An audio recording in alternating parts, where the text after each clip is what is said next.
समस्याओं और समाधान पर आधारित वीडियो की श्रृंखला P1 बैच के लिए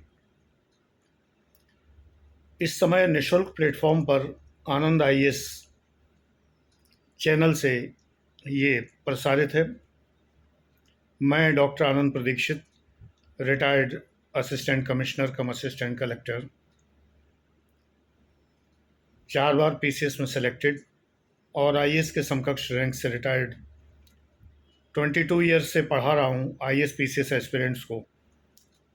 डिग्री कॉलेज का प्रोफेसर रहा, ट्रेजरी ऑफिसर रहा, असिस्टेंट कमिश्नर रहा और बहुत सारी क्वालिफ़िकेशंस। पेड क्लासेस मौजूद हैं, प्लैटिनम बैच, गोल्ड बैच, इसके अलावा एक्सेल बैच जिसका नाम एक्सट्रीम ऑरा है, number 2 extreme aura, number 1 GS है जो फाउंडेशन का एडवांस बैच है। Extreme aura number 3 personality batch है। टेस्ट सीरीज़ बैच है, टीएक्स बैच है और आनंद डिवाइन, आनंद लाइफ बैच भी है जिसमें एडमिशन फ़िलहाल नहीं दिया जा रहा है। P1 P2 अब कोई बैच नहीं है, इसलिए उनमें एडमिशन नहीं दिया जा रहा है।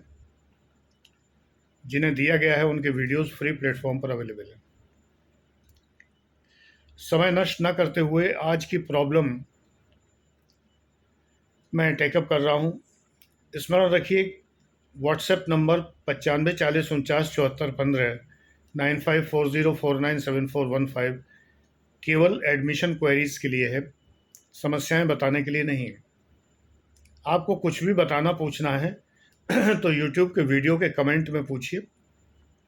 एडमिशन की बात व्हाट्सएप पर पूछिए।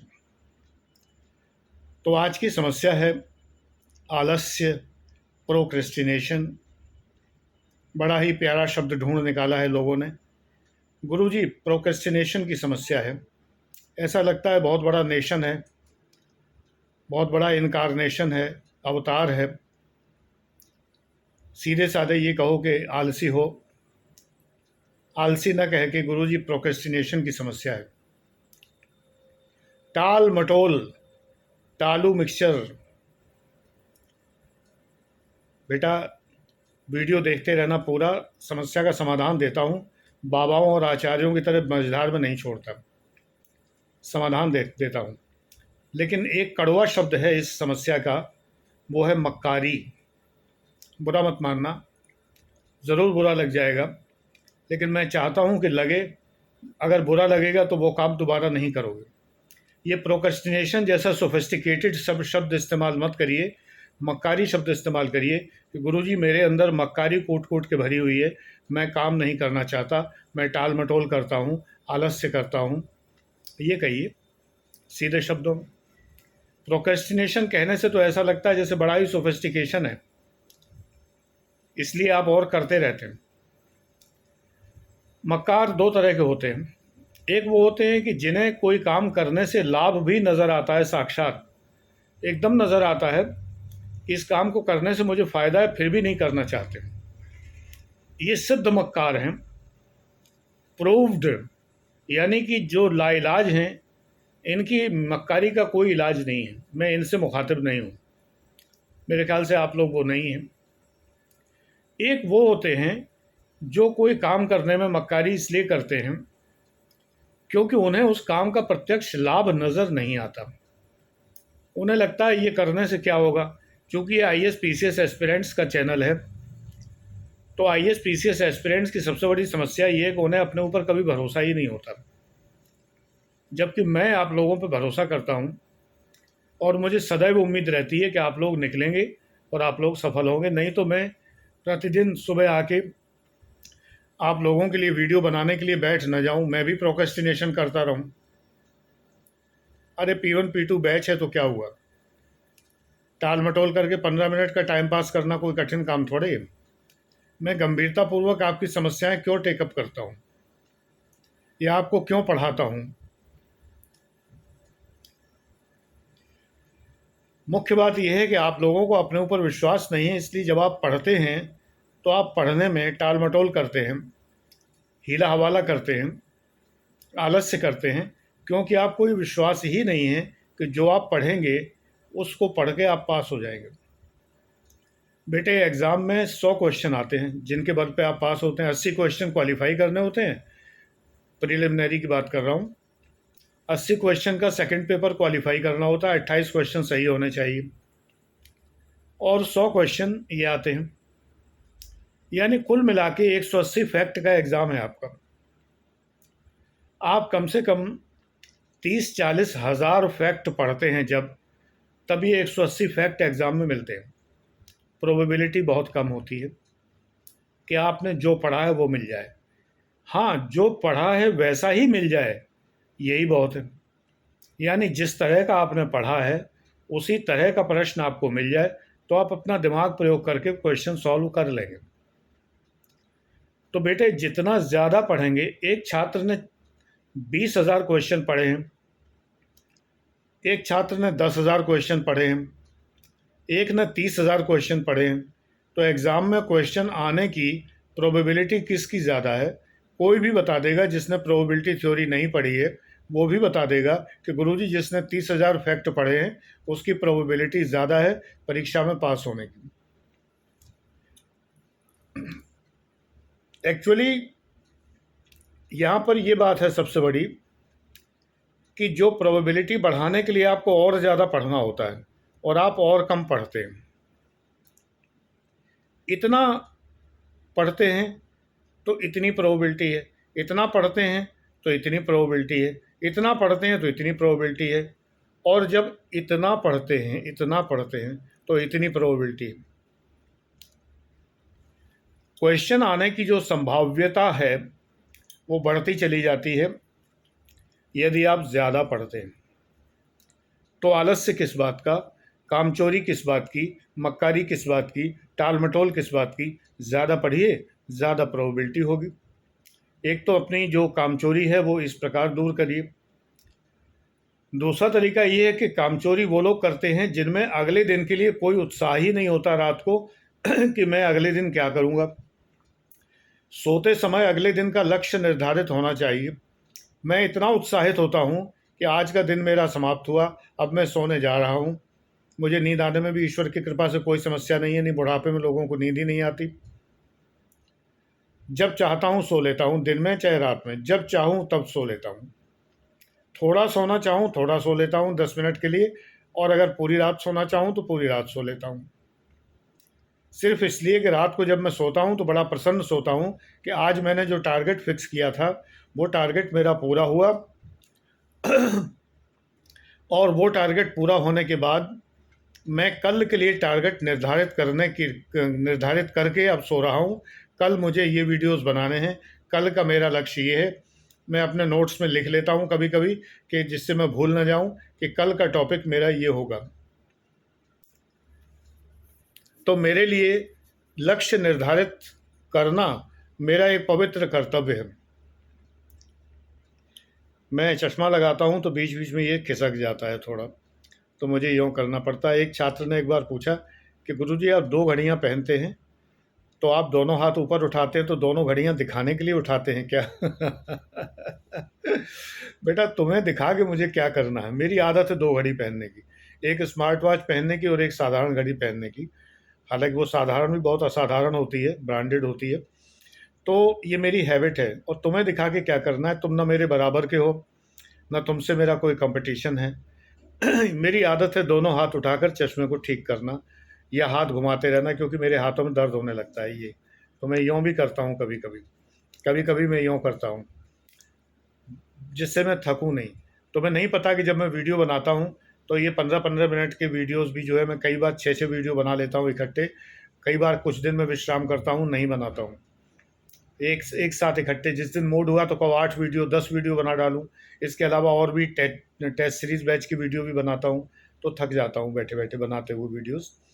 तो थकान दूर करने का एक ही तरीका होता है, यूँ इस तरह से करना होता है, इससे जो है थकान दूर होती है। आप भी कर सकते हैं, इसको आजमा सकते हैं।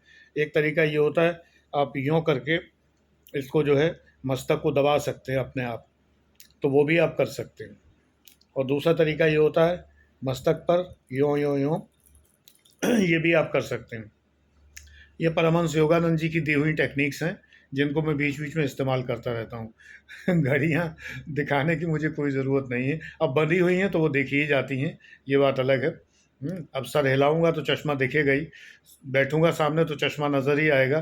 तो उसी प्रकार से वो भी चीज़ है, ये बीच में बताना पड़ा क्योंकि आप लोगों के प्रश्न भी बहुत प्यारे होते हैं। बच्चे हो तो तरह तरह के प्रश्न भी तुम्हारे मस्तिष्क में रहते हैं, इसलिए उसका उत्तर भी दिया।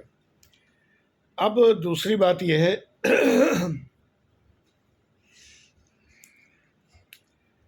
कि आलस्य, टाल मटोल, कामचोरी दूर करने के लिए अगले दिन का लक्ष्य निर्धारित करिए। मैंने आपको बताया, तो लक्ष्य निर्धारित करने का तरीका है कि एक हफ्ते का कैलेंडर बनाइए।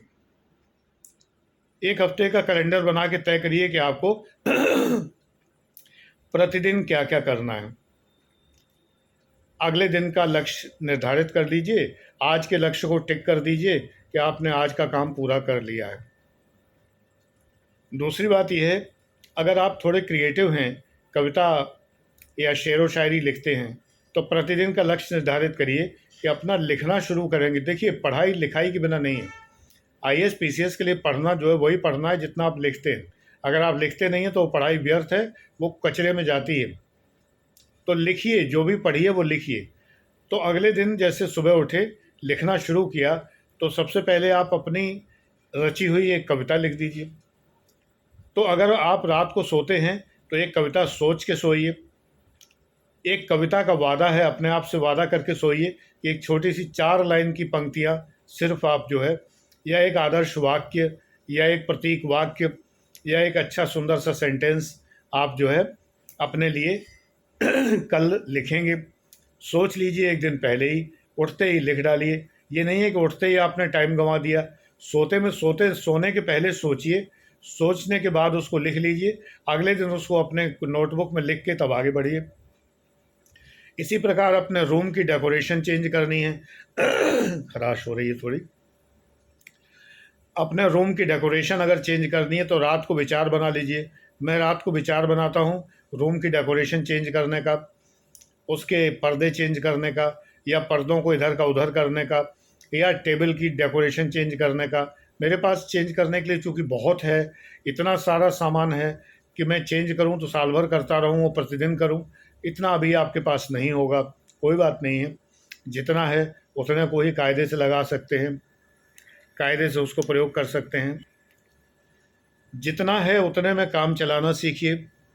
आवश्यक नहीं है कि बहुत ज़्यादा हो, आवश्यक नहीं है कि भर भर के हो। जितना है उतने में ही अपना जो है काम चलाइए और नई नई योजनाएं बनाइए। सिंपली आप सजावट के लिए एक शीट लेकर, दीवार पे जो चिपकाने वाली शीटें होती हैं, शीट पर आप जो है वो इम्पैक्ट्स लगा सकते हैं, ठप्पे लगा लगा के उस पर जो है डिज़ाइन बना सकते हैं, अपने पीछे उसको जो है चिपका सकते हैं, या कुछ और काम कर सकते हैं, क्रिएटिव वर्क कर सकते हैं। तो जब आप क्रिएटिव वर्क करते हैं तो डेफिनेटली आप ज़्यादा अच्छा कर पाते हैं। तो आज का वीडियो यहीं तक। मुझे ये 2 बातें आपसे विशेष करके कहनी थी। मैंने सॉल्यूशन आपको दिया है कि प्रोक्रेस्टिनेशन दूर करने का तरीका ये है कि एक तो आप विश्वास करिए कि आप कर सकते। जब आप ये विश्वास कर लेंगे कि आप कर सकते हैं तो आपका आलस्य भाग जाएगा। आप ये विश्वास करके चलें कि आपको ज़्यादा से ज़्यादा फैक्ट पढ़ने हैं, ज़्यादा से ज़्यादा तथ्य पढ़ने हैं, तभी एग्ज़ाम में प्रोबेबिलिटी बढ़ेगी उन फैक्ट्स के एग्ज़ाम में आने की। तो प्रतिदिन जी जान लगाकर ज़्यादा से ज़्यादा पढ़िए। आज अगर आपने 400 फैक्ट पढ़े हैं तो कोशिश करिए कल आप 500 फैक्ट पढ़ें, परसों 600 पढ़ें। इससे ज़्यादा नहीं पढ़ पाएंगे कोई बात नहीं है, लेकिन फिर टारगेट फिक्स कर लीजिए कि मुझे प्रतिदिन 600 वर्ड तो 600 फैक्ट तो पढ़ने ही पढ़ने, वर्ड नहीं फैक्ट, 600 तथ्य पढ़ने ही पढ़ने। अपने आप तय करिए कितने तथ्य आप ज़्यादा से ज़्यादा पढ़ सकते हैं। देखिए, 8-9 घंटे रोज़ से कम पढ़ने से काम चलेगा नहीं, और 1.5 साल की तैयारी से कम में काम चलेगा नहीं। मेरा कोई सा बैच ज्वाइन करिए। अगर आप वास्तव में सीरियस हैं तो सीरियसली तैयारी करने के लिए इतना इन्वेस्टमेंट तो आपको करना चाहिए। P1 P2 बैच में सिर्फ एक छात्र ने कोई बैच ज्वाइन किया है मेरा, अन्यथा इतने सारे छात्र हैं, 400 छात्र हैं लगभग, इनमें से कोई भी जो है किसी और बैच में इंटरेस्टेड ही नहीं है। खैर ये आपका आर्थिक व्यवस्था है, मैं इस पर कुछ नहीं कह सकता, लेकिन ये सीरियसनेस नहीं है पढ़ने की। पढ़ने के लिए आपको किताबें खरीदनी पड़ती हैं। ऐसे ही कम से कम एक IAS रैंक से रिटायर्ड व्यक्ति का क्लास ज्वाइन करना आपके टारगेट में होना चाहिए, जो कि नहीं है। आप 39,000 का बैच भी ज्वाइन कर सकते हैं। एक्सट्रीम ऑरा GS इतना मिलेगा जितना कि आपने कल्पना नहीं की हुई है। 69,000 का ज्वाइन कर सकते हैं, 1,35,000 का ज्वाइन कर सकते हैं, 1,80,000 का ज्वाइन कर सकते हैं। कई तरह के बैचेज़ हैं, जानकारी व्हाट्सएप पर कर सकते हैं। Thank you.